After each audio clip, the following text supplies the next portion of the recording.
We're going to look at functions again today. A function is defined more or less as for every number you put in, you can get only one number out.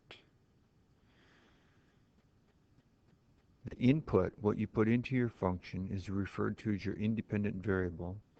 It's also referred to the types of numbers you put in are your domain, which is how far left and right you can go with your function when you look at it graphically. Typically, it just refers to which x values you can actually put in. Your range is the output that you get out of your value, which is a dependent variable because it depends upon what you put in.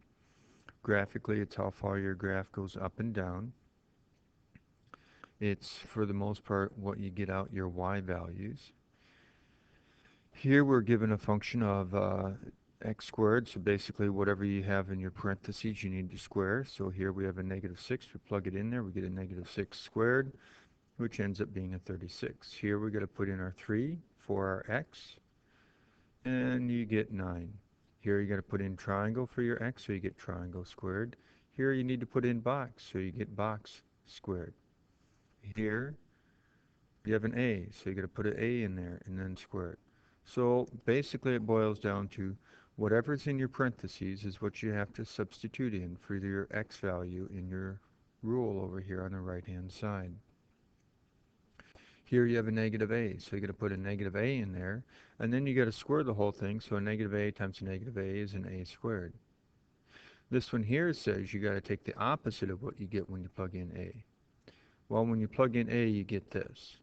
But then you got to take the opposite of that, so you got to have a negative in front. So that square does not apply to the negative, only to the a, so it's the opposite of an a squared. Here this one says you got to plug an a in. Then it says you got to add to that what you get when you plug an h in. Here we have f of box plus triangle. So basically it boils down to whatever's in your parentheses is what you have to put in there for x. So we got to take this right here, plug it in for x, and so then we get box plus triangle squared, which you could go ahead and work out because squaring means multiplying by itself, and then you FOIL it out and you get triangle squared plus 2 triangle box plus box squared. Same idea over here with our x plus h. We got to take our x plus h right here, plug it in up here. And so we take our x plus h, square it, which means multiplying it by itself, which means we're going to FOIL that out. And so then we get an x squared plus a 2xh plus an h squared. Well, for the most part, that's really what we got to do over here. However, we have a difference quotient. So we're going to basically just copy this part right here down because that doesn't really do anything. So we're going to just copy it down. And so we're going to have it over h. And now we need to go ahead and do our f of x plus h. But that's exactly what we did here. And that just means go to f, replace your x up here with an x plus h. And then you got to square it. Then it says subtract, so we subtract. Then it says go to your function, plug in an x. Well, that's exactly what we have up there. So now all we have to do is go ahead and simplify this. Well, we're going to have to FOIL that out. X plus h times x plus h. You'll now notice that your x squareds drop, and you're just left with this right here. Well, you could factor an h out of the top, because that's your common factor. And you might be wondering, why would we do that? Because we also have an h in the bottom, and that h on top that we factor out drops with the h in the bottom, so you're only left with what's in the parentheses.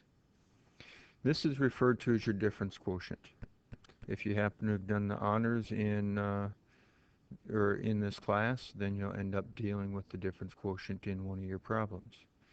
If you haven't, don't worry about it. But the difference quotient is basically your slope formula.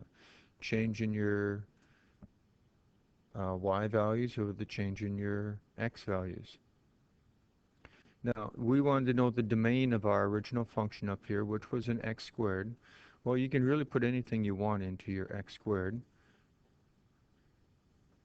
because it doesn't make a difference what you square. But what you get out of your x squared, you never get negatives out, so your range is greater than or equal to 0.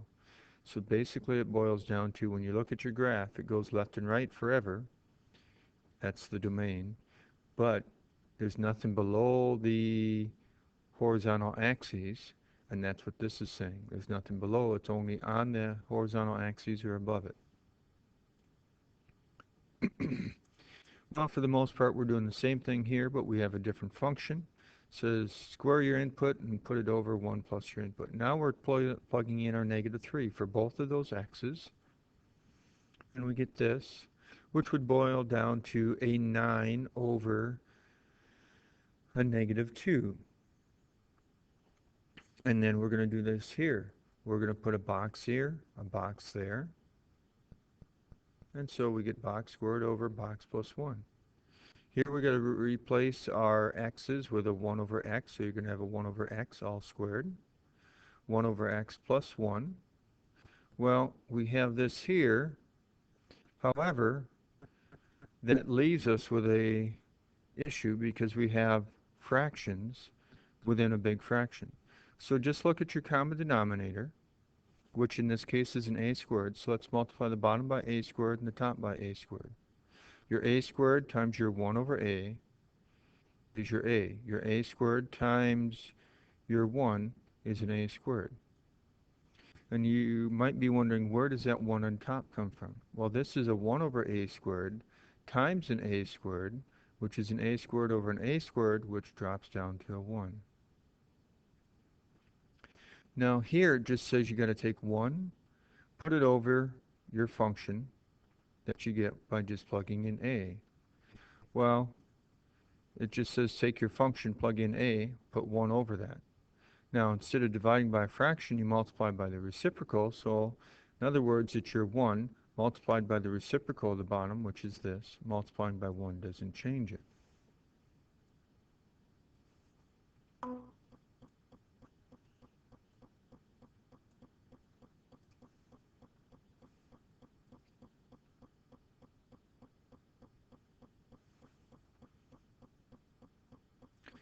Okay, sorry about that. I forgot to pause it. Thought I did, but I guess I didn't. So here's our function. I just brought it down so it's easier to see. It says plug in the square root of a wherever you see your x.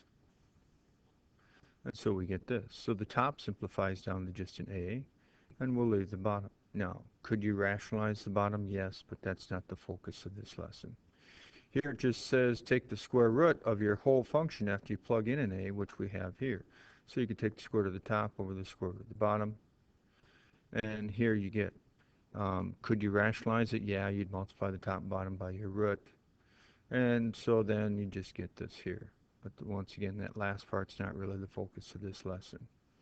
Here, you want to replace each one of your x's with what's in the parentheses of a box plus triangle. So we get this.